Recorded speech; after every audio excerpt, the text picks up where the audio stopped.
Don't let this guy fool you. Hi again, this is Qasim, a Palestinian, and I just saw this video.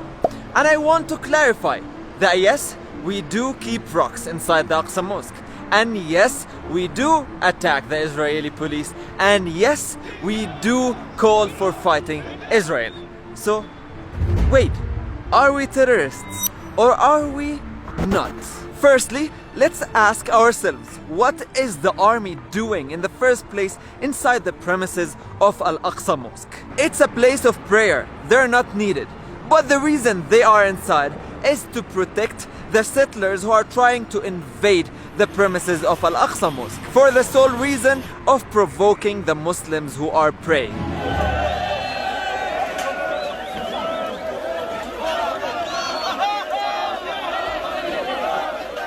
And the police, instead of keeping these people out, they protect them. Mosque. Suddenly the soldiers vacated the mosque without any alert. There are many, dozens of people who were injured from the bombs here and the bullets. That's usually how clashes start with the army. It's not random. And all of this, the clashes and the invasions of the settlers to Al-Aqsa Mosque, is part of a bigger issue, which is Sheikh Jarrah neighborhood. The 500 Palestinians who are facing forced displacement from their houses in a Palestinian neighborhood in Jerusalem, so some settlers can steal these houses and move in, supported by the Israeli government. Jacob, you know this is not your house. Yes, but if I go, you don't go back. So what's the problem? Why are you yelling at me? I didn't do this. I didn't do this. But It's easy to yell at me, but I didn't do this. you are stealing my house.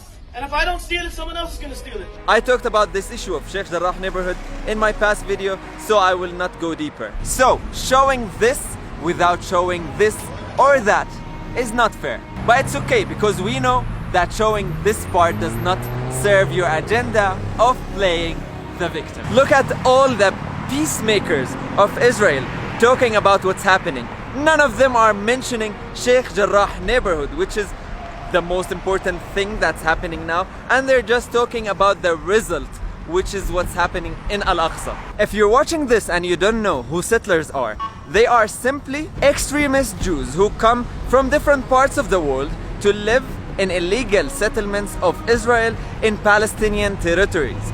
They are the Jews that even Israelis themselves hate for their unethical approach and their illegal existence in the Palestinian territories.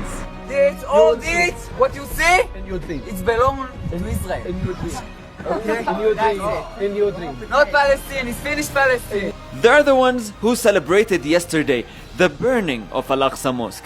And they're the ones who celebrated before the burning of Ali Dawabshe, a 2-year-old baby, and his family. And that's what Israel wants, putting these settlers in Palestinian places so the Palestinians feel the urge to move from their houses, which is never gonna happen because we know that this is our land. For example, just today, this happened, and after the settler ran over the Palestinian man, you know what happened?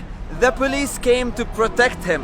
Whereas if it was a Palestinian running over an Israeli citizen, he would have been shot on the spot. And it did happen few times before. And when you go to Israeli media, that terrorist was labeled the innocent victim of the radical Palestinians. So when Palestinians go to pray in Al-Aqsa Mosque, they keep rocks with them inside the mosque in case they got attacked, and they got attacked. And they use the rocks to protect themselves from the weapons and bombs of the Israeli army, because that's the only weapon we have.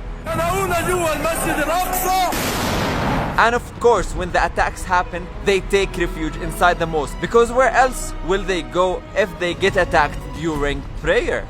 And yes, we do try our best to document this and this and this, because in Al-Aqsa even journalists are targeted, and we need to document what we can.